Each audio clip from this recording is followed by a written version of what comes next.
Legacy in Disguise. Kabanata 3. Nagulat ang buong pamilya Russo sa pahayag ni Elise. Para sa kanila, parang baliw na si Elise.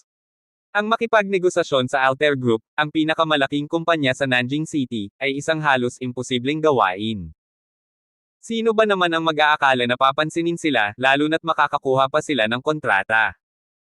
Hindi napigilan ni Hugo, pinsan ni Elise, ang pagsasalita ng may pang-uyam. Elise, seryoso ka ba? Talagang iniisip mong makakakuha ka ng kontrata mula sa Altair Group?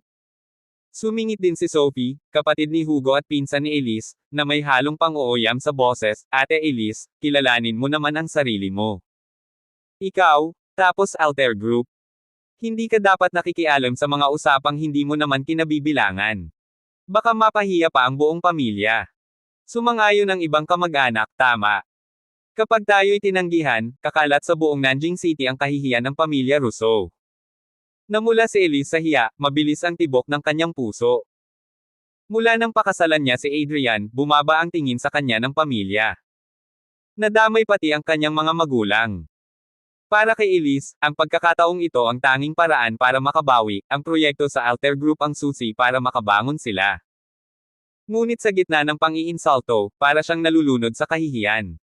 Napatingin siya kay Adrian, may lungkot at pagsisisi sa mga mata. Bakit nga ba siya pumayag? Sana'y tumanggi na lang siya. Kabaliktaran naman ang reaksyon ni Lola Amanda. Bagamat hindi pabor kay Elise, nakita niyang siya lang ang naglakas loob na tumayo habang ang iba'y puro reklamo.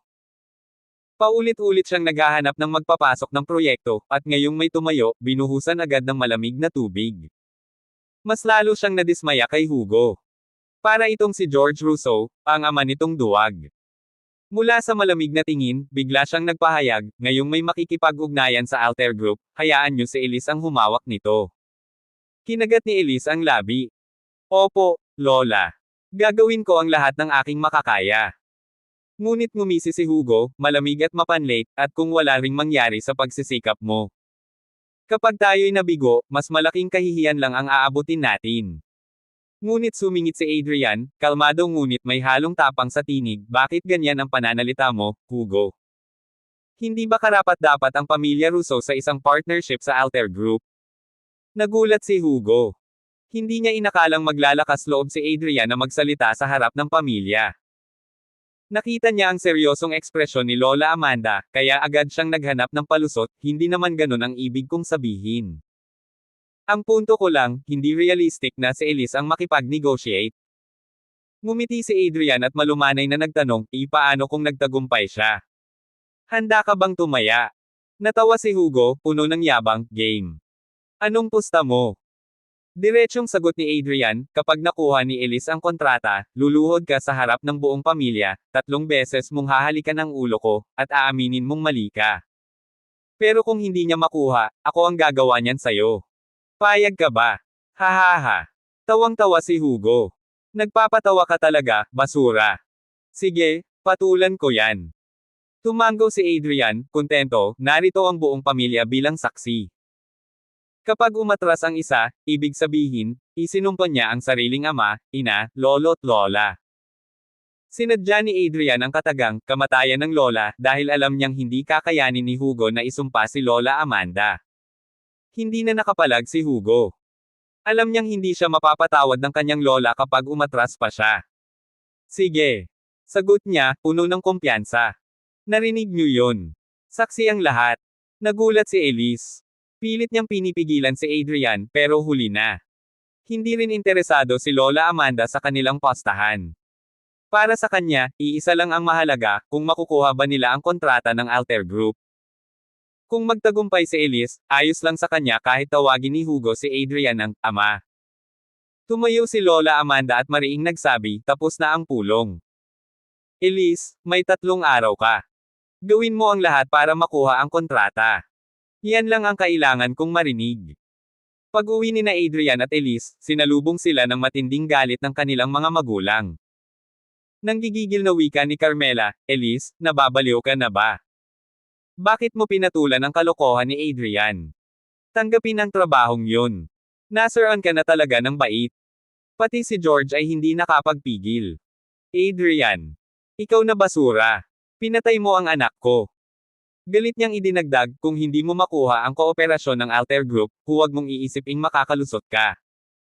Ikaw, hamak na basura, luluhod at magpapakumbaba kay Hugo sa harap ng buong pamilya. Matatag na tugon ni Adrian, basta't makuha natin ang kontrata, maaayos ang lahat. Kontrata-kontrata ka pa. Sigaw ni Carmela.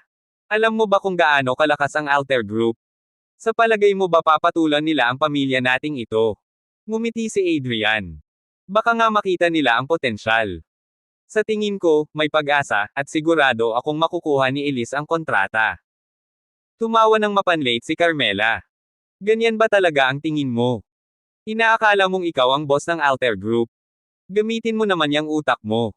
Hanggang ngayon, puro ka pa rin Saturday. Biglang may kumatok sa pinto. Sandali lang, buntong hininga ni Carmela at nagmamadaling binuksan ang pinto. Pagdungaw ni Adrian, nakita niya ang isang binatang naka-Armani suit, gwapo, at may suot na mamahaling relo. Napangiti si Carmela. Aba, si Julian Montague. Anong sadya mo, Iho? Si Julian Montague, ang anak ni Mr. Montague at matagal nang manliligaw ni Elise. Ngumiti si Julian at sagot niya, Tita, narinig kong tinanggap ni Elise ang proyekto mula sa Alter Group. Naisip kong dumaan para magbigay ng kaunting tulong. Ikaw talaga ang tagapagligtas ng pamilya namin. Tuwang-tuwang sagot ni Carmela. Para sa kanya, si Julian ang perpektong manugang. Julian, may paraan ka ba para tulungan si Elise na makuha ang kontrata? Tumanggo si Julian habang pasulyap-sulyap kay Adrian. Nilapitan niya si Elise at banayad ng ngumiti. Elise, hindi mo man lang ako sinabihan tungkol sa magandang balitang ito. Pero huwag kang mag-alala, may koneksyon ang kumpanya namin sa Alter Group. Kakausapin ko si Papa para maayos ito. Tutulungan kita. Sa totoo lang, wala namang ganoong impluensya ang ama ni Julian. Nagmamalaki lang siya para mapabilib si Elise. Alam naman ni Elise ang motibo ni Julian. Kaya malamig niyang sagot, Julian, salamat sa alok mo, pero kaya kong humanap ng paraan. Nanlaki ang mata ni Carmela. Elise, nababaliw ka na ba talaga? Si Mr. Montague na ang nag-aalok ng tulong tapos tinanggihan mo pa. Tahimik lang si Elise, ngunit si Adrian ay nagtanong ng may bahagyang ngiti, Mr. Montague, interesado lang akong malaman, paano mo matutulungan si Elise? Talaga bang kaya ninyong kontrolin ang Alter Group? May kontrata na ba silang pinirmahan kay Elise? Nagpanting ang tainga ni Julian. Ano bang alam mo? Matagal nang may partnership ang pamilya namin at ang Alter Group. Sa 2 na bilyong piso proyekto nila, sigurado kaming makakakuha ng 1/3. At mula roon, ilang milyon ang inilaan ng ama ko para ipasubcontract kay Elise. Hindi ba sapat yun para matapos niya ang proyekto? Nagkunwaring nagulat si Adrian. Talaga. Hindi ko alam na ganyan pala kalalim ang koneksyon ng pamilya Montague sa Alter. Ngumisi si Julian, syempre naman. Sa buong Nanjing, sino bang hindi nakakakilala sa partnership ng pamilya Montague at Alter Group? Pagkasabi noon, hinarap niya si Adrian at nagsalita na may halong panlalait, Adrian, payo ko lang, bitawan mo na si Elise. Isa kang pulaka sa balon. Hindi mo siya kayang bigyan ng magandang kinabukasan. Puro abala lang ang dala mo sa kanya. Ngunit biglang sumabat si Elise, malamig ang tinig, patawad, Julian. Hindi ko kailangan ng tulong mo. At sana, huwag mong bastyusan ang asawa ko. Gulat na gulat si Julian. Elise, sa kabila ng lahat ng ginagawa ko, pinipili mo pa rin siya. Ano bang meron sa kanya? Matatag na sagot ni Elise, hindi siya basura. Asawa ko siya. Napuno ng inis at hinanakit si Julian. Ayaw mo ng mabuti, ha? Tignan na lang natin kung paano mo malulutas ang problemang yan. Huwag mo akong sisihin kapag hindi na kita binigyan ng isa pang pagkakataon. At sa isang iglap, nilisan niya ang bahay at malakas na isinara ang pinto. Akmang hahabulin siya ni Carmela para magpaliwanag, pero huli na. Malayo na si Julian. Napaupo siya sa sofa, pinaghahampas ang hita sa inis, sabay tutok ng daliri sa mukha ni Adrian. Ikaw. Ikaw talaga ang malas dito. Wala kang ibang alam kundi sirain ang mga oportunidad ng anak ko. Si Mr. Montague na nga ang tumutulong, inaway niyo pa. Kalma lang si Adrian. Mama, puro salita lang yun. Kahit anong sabihin niya, hindi naman niya hawak ang Alter Group. Hindi niya matutulungan si Elise. Napakatanga mo. Single ni Carmela. Makakakuha ng isang katlo ang Montague sa proyekto ng Alter Group. Wala ka talagang alam. Ngunit sa isip ni Adrian, yun ba ang alam mo? Sa totoo lang, wala nang kahit anong partnership ang Alter Group sa pamilya Montague. At mula ngayon, sinisiguro kung hindi na sila magkakaroon pa. Hindi alam ni Elise ang iniisip ni Adrian, kaya hinawakan niya ang braso ng ina.